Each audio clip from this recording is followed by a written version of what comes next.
Hello dear student, welcome back to our channel R K centre. दोस्तों, आज के video में हम लोग स्ट्रेस मैनेजमेंट के एक मोस्ट इंपॉर्टेंट प्रश्न को क्लियर करने वाले हैं जो आपके एग्जामिनेशन के लिए बहुत ही आवश्यक होने वाला है। तो आज का प्रश्न हमारा है, तनाव के लक्षण क्या होते हैं। प्रश्न क्या है कि तनाव के लक्षण क्या होते हैं। यही प्रश्न आपको घुमा के इस प्रकार से दे सकता है कि तनाव के मुख्य स्रोत का वर्णन करें। तनाव के मुख्य स्रोत क्या होते हैं उसके बारे में बताइए। तो यहां पे सबसे पहले दोस्तों हम लोग को यह समझना पड़ेगा कि आखिर तनाव किसको कहते हैं। क्या जानना पड़ेगा, तनाव किसको कहते हैं। अगर हम लोग तनाव को जानेंगे तभी इसके लक्षण को समझ पाएंगे और तभी इसके मुख्य स्रोतों को समझ पाएंगे। तो सबसे पहले यहां पे हम लोग को यह समझना है कि आखिर तनाव किसको कहते हैं, है ना। तो देखिए दोस्तों, जहां भी आपको यह शब्द दिख जाए तनाव, कौन सा तनाव, आपको तनाव का सीधा मतलब समझना है टेंशन। तनाव का मतलब क्या, टेंशन, है ना। तो लिखिएगा इस प्रकार से कि तनाव का अर्थ होता है चिंता या तो परेशानी महसूस होना। मिस कह सकते हैं कि जब आपको किसी चीज का चिंता होने लगे, किसी चीज से परेशानी महसूस होने लगे, उसको हम लोग क्या कहेंगे, तनाव कहेंगे, मिस टेंशन कहेंगे। क्या कहेंगे, टेंशन।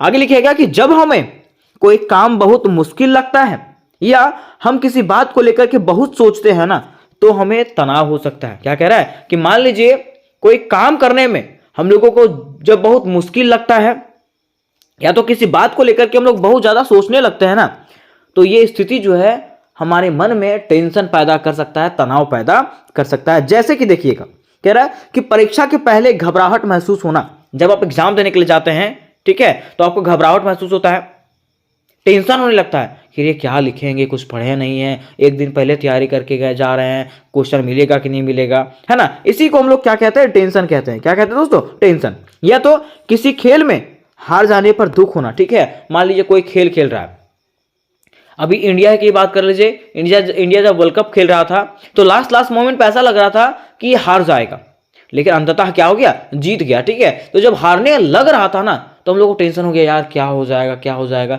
लेकिन अंततः क्या हो गया, जीत हो गया, है ना। तो वही कह रहा है कि जब हम किसी बात को लेकर के बहुत ज्यादा सोचते हैं या तो वो काम हम लोग को मुश्किल लगने लगता है ना, तो सीधा समझिएगा कि आपको टेंशन हो गया है। आपको क्या हो गया, टेंशन हो गया। ठीक है, अब थोड़ा सा हम लोग तनाव की परिभाषा को समझ लेते हैं। क्या समझते हैं, तनाव की परिभाषा को, क्योंकि परिभाषा लिखना जरूरी है ना।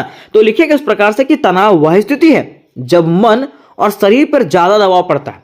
क्या कह रहा है कि तनाव वह स्थिति होता है, टेंशन वह स्थिति होता है जब हमारे मन पर और शरीर पे जो है ना ज्यादा दबाव पड़ने लगता है और हमें शांति या संतुलन में रहना मुश्किल होने लगता है। ठीक है, और तब हम जो है ना शांतिपूर्वक से नहीं रह पाते हैं, अपने आप को संतुलित नहीं कर पाते हैं। उदाहरण देखिए, वही उदाहरण यहाँ पे दिया गया कि परीक्षा को लेकर के मन में तनाव, परीक्षा को लेकर के मन में टेंशन होना। ठीक है, उसके साथ साथ अपने भविष्य बनाने को लेकर के तनाव। ठीक है, अपने भविष्य को बनाने के लिए आपके मन में जो टेंशन है कि यार क्या करेंगे आगे, कैसे घर वालों को पालेंगे, कैसे पैसा कमाएंगे, तो ये सब जो टेंशन होता है उसी को हम लोग क्या कहते हैं, तनाव कहते हैं। दोस्तों क्या कहते हैं, तनाव। अब हमारा प्रश्न पूछा हुआ था कि तनाव के लक्षण बताइए, कि तनाव को कैसे पहचान सकते हैं आप, है ना। तो देखिए लिखेंगे इस प्रकार से कि तनाव के लक्षण। अगर तनाव के लक्षणों की बात करें तो तनाव कई प्रकार के लक्षण होते हैं। वही कह रहा है कि तनाव के कई लक्षण होते हैं, जिसमें से मुख्य शारीरिक, मानसिक और भावनात्मक तनाव है। मिस मुख्य तनाव कौन सा है, तो शरीर पर पड़ने वाला तनाव, मन पे पड़ने वाला तनाव और भावना पे पड़ने वाला तनाव। कह रहा है कि ये तनाव अलग अलग तरह से प्रकट होते हैं, या जो तनाव है ना वो अलग अलग तरह से प्रकट होता है।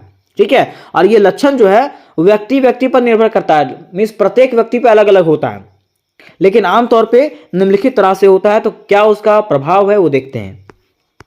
देखिए पहला हमारा शारीरिक लक्षण। अगर किसी को शारीरिक क्या होता है, तनाव होता है, शरीर पे टेंशन होता है ना, तो उसका सिर दर्द होना चालू हो जाता है।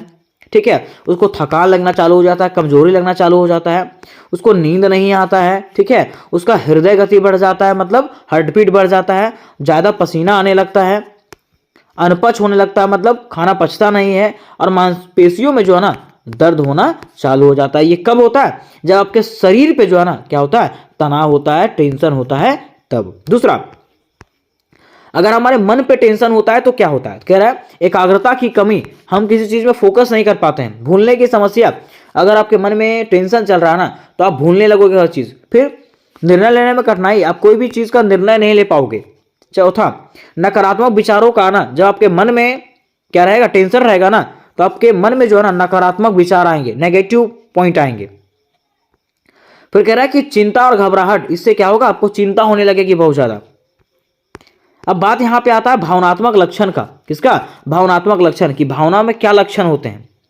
तो कह रहा है कि उससे जो है आपको चिड़चिड़ापन लगेगा। अब कैसे पहचानिएगा कि उसको भावनात्मक क्या हुआ है, तनाव में है वो, तो चिड़चिड़ापन वो करेगा, उदास उदास रहेगा, गुस्सा आ जाएगा कभी कभी उसको, वो अकेला रहना महसूस करेगा, उसके आत्मविश्वास में कमी आ जाएगा। कब, जब उसके भावनाओं में तनाव आता है तब।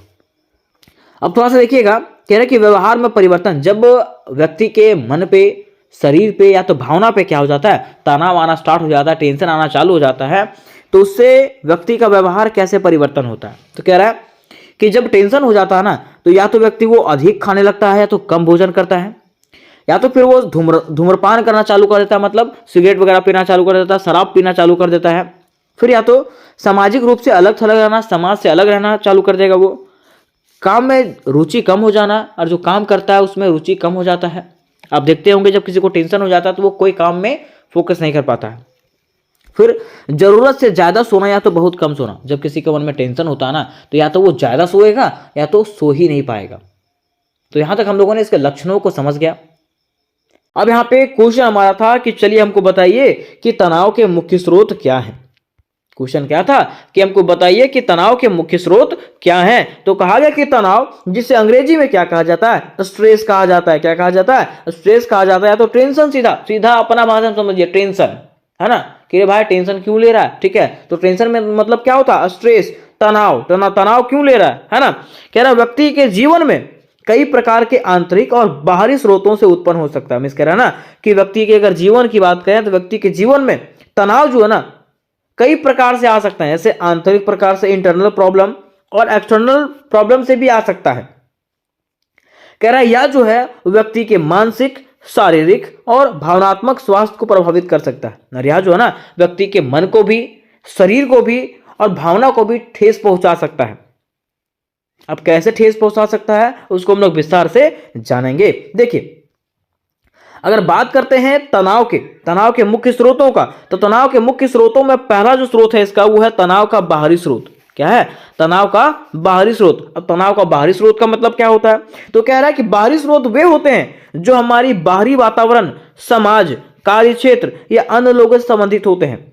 जैसे मान लीजिए बाहरी स्रोत वे होते हैं जो हमारा आंतरिक प्रॉब्लम छोड़ करके दूसरे चीजों से मिलता है। जैसे कहीं आप ऑफिस में काम कर रहे हैं, वहां पे आपको काम का ज्यादा बोझ है ना, कर्ज लिए हैं तो कर्ज का आपको बोझ है, ठीक है। तो उस प्रकार की जो समस्याएं होती है उसको हम लोग क्या कहते हैं, बाहरी स्रोत कहते हैं। जैसे कि देखिए एग्जांपल में यहां बताया गया, कार्य का दबाव। मैंने आपको बताया कि मान लो आप कोई ऑफिस में काम कर रहे हैं, है ना, तो आपको कार्य का दबाव मिलेगा कि नहीं, इतना काम आपको इतना समय में करना है तो करना है। वो यहां पे कह रहा है कि नौकरी में समय सीमा, ठीक है, अत्यधिक काम का बोझ और नौकरी खोने का डर जो है ना, ये सब तनाव पैदा कर सकता है। जब हम नौकरी करते भी हैं उस समय हम लोग को और भी अत्यधिक मेहनत करना पड़ता है, कम समय में अधिक मेहनत करना पड़ता है। क्यों, ताकि नौकरी खो ना जाए मेरा। तो इस प्रकार का तनाव जो है वो बाहरी तनाव कहलाता है ना। फिर दूसरा, पारिवारिक समस्याएं जो है, क्या, पारिवारिक समस्याएं जो है वो भी बाहरी समस्याएं हैं। कह रहा है कि परिवार के सदस्यों के बीच में झगड़े, आर्थिक समस्याएं और परिवार में किसी को बीमारी से तनाव उत्पन्न हो सकता है, ठीक है। अगर ये सब समस्याएं परिवार में आता है तो ये भी हमारा तनाव का बाहरी स्रोत के अंतर्गत में आता है।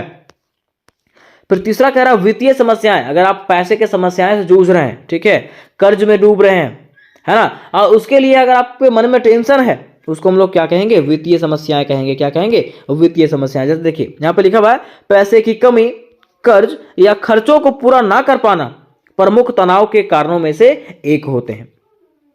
उसके बाद चौथा जो हमारा आता है बाहरी तनाव में, वो आता है समाज और संबंध।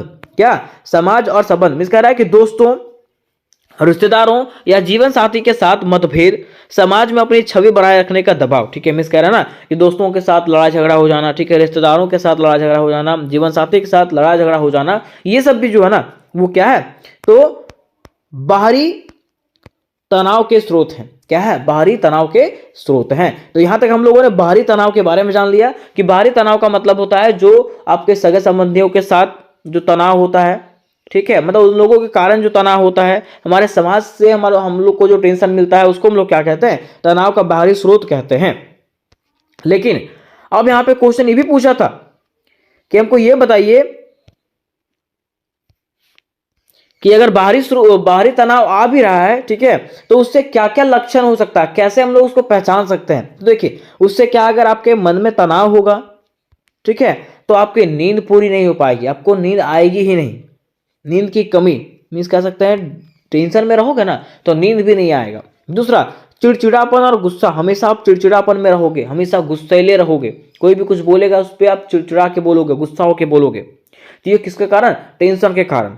तीसरा, थकावट और ऊर्जा की कमी, ठीक है, अगर आपके मन में कोई स्ट्रेस चल रहा है ना, जैसे बोलता है लोग डिप्रेशन का शिकार हो रहा है, तो इस प्रकार से लोगों को लगता है कि नहीं मैं थका हूं, थकावट लगता है लोगों को, ऊर्जा की कमी, उसको लगता है कि मेरे अंदर ताकत नहीं है। कब, जब व्यक्तियों के मन में किसी प्रकार का तनाव चल रहा होता है, स्ट्रेस चल रहा होता है, क्या स्ट्रेस अगर चल रहा होता है तो इससे जो है ना लोगों को लगता है कि मेरे अंदर ऊर्जा नहीं है, ठीक है, लोग बहुत जल्दी गुस्सा हो जाते हैं और लोगों को नींद की कमी होती है। तो ये सब लक्षण जो है वो बाहरी तनाव के स्रोत है ना। फिर देखिए इसी में आगे कहा गया कि खानों की आदतों में बदलाव, ठीक है, जो आप खाना मान लीजिए 10 बजे सुबह में खाते थे, वही खाना आप 1 बजे खा रहे हैं, ठीक है, तो इससे क्या होगा कि खाने की आदतों में बदलाव हो जाएगा, कभी कम खा लीजिएगा, कभी ज्यादा खा लीजिएगा, है ना। फिर कह रहा है कि सामाजिक गतिविधियों में कमी, समाज की गतिविधियों में जो है ना आपका कमी आने लगेगा, ठीक है, क्योंकि आप खुद जो है स्ट्रेस से जूझ रहे हैं, है ना। तो ये सब लक्षण जो है वो बाहरी तनाव का हो सकता है।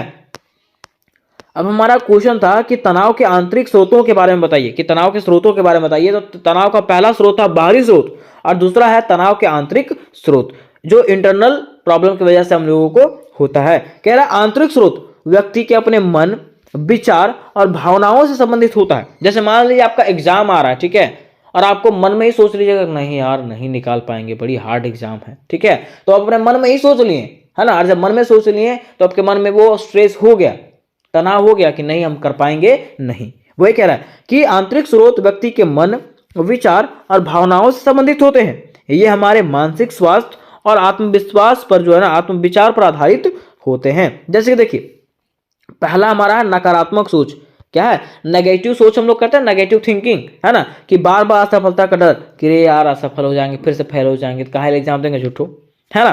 तो ये सब जो डर होता है ना वो नकारात्मक सोच होता है, इसके कारण जो है ना हम लोग को क्या होता है, स्ट्रेस होता है। दूसरा, आत्मविश्वास की कमी, हम लोगों को इससे क्या होता है, आत्मविश्वास की कमी होती है और हर चीजों में बुराई देखना, ठीक है, लोग क्या करता है, हर चीजों में बुराई देखता है। कब, जब उसको आंतरिक तनाव होता है तब, ठीक है। दूसरा, जब लोगों को आंतरिक तनाव होता है तो इससे जो है ना अपनी उम्मीदें भी खो देते हैं, ठीक है, अपना भरोसा भी खो देते हैं हर चीज पे। कह रहा है कि जब व्यक्ति खुद से बहुत अधिक उम्मीदें रखता है और उन्हें पूरा नहीं कर पाता है तो यह तनाव का कारण बनता है।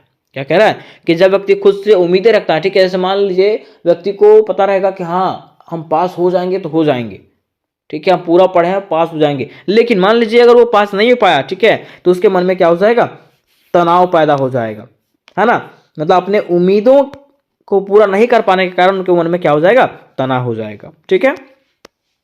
फिर कह रहा है कि भय और अनिश्चितता, मीन्स डर को लेकर, कभी भविष्य को लेकर के अनिश्चितता, किसी चीज को खाने का डर या तो खोने का डर, नई परिस्थितियों से डरना, ये सब जो है आंतरिक तनाव हो सकता है ना।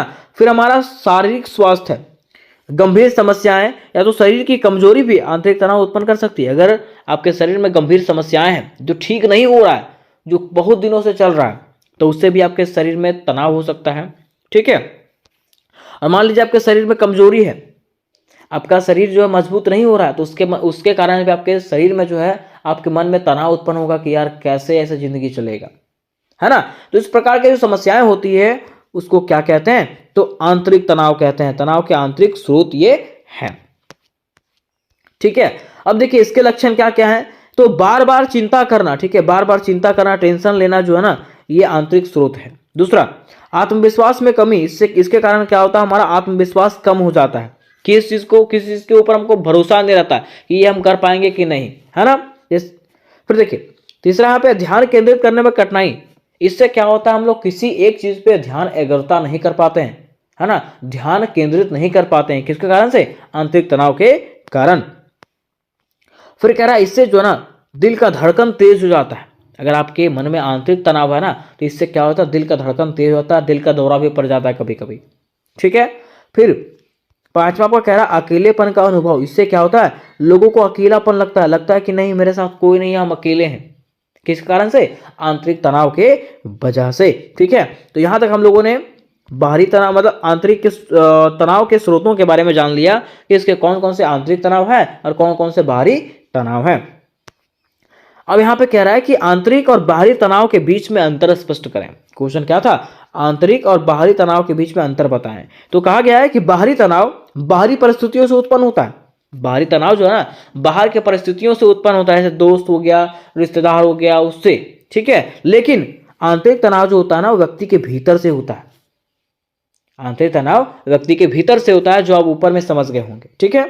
दूसरा कह रहा बाहरी तनाव पर व्यक्ति का नियंत्रण सीमित होता है, लेकिन आंतरिक तनाव जो मानसिक बदलावों से नियंत्रित किया जा सकता है। मैं कह रहा है कि बाहरी तनाव को हम लोग नियंत्रित नहीं भी कर सकते हैं, लेकिन आंतरिक तनाव को अपने मन से डिपेंड करता है वो, ठीक है। अगर हम लोग मन में चाहेंगे कि नहीं ये दूर हो जाना चाहिए तो दूर हो जाएगा, लेकिन आपको मन में सोचना पड़ेगा, ठीक है। आंतरिक तनाव को हम लोग दूर कर सकते हैं, है ना।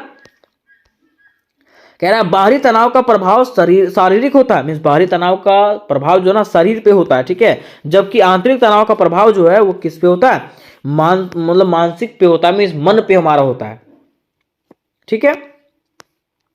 फिर कह रहा है बाहरी और आंतरिक तनाव एक दूसरे से जुड़े हो सकते हैं। बाहरी और आंतरिक तनाव जो है ना एक दूसरे से जुड़े हो सकते हैं, लेकिन उन्हें समझदारी और सही दृष्टिकोण से संभालने पर व्यक्ति तनाव मुक्त जीवन जी सकता है।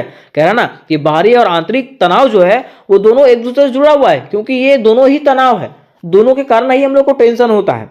लेकिन उसको जो है ना समझदारी से और सही तरीके से जो है ना संभालने पर व्यक्ति जो है तनाव से मुक्ति पा सकता है। लास्ट में हम लोग को लिखना है निष्कर्ष। क्या लिखना है? निष्कर्ष के ऊपर में आपको क्या समझ में आया, तो लिखेंगे इस प्रकार से कि तनाव के आंतरिक और बाहरी दोनों स्रोत व्यक्ति के जीवन को प्रभावित कर सकता है। अगर हम लोग तनाव के आंतरिक स्रोत की बात करें और बाहरी स्रोत की बात करें तो दोनों तो टेंशन ही है ना, और दोनों जो है हमारे जीवन को प्रभावित कर सकता है।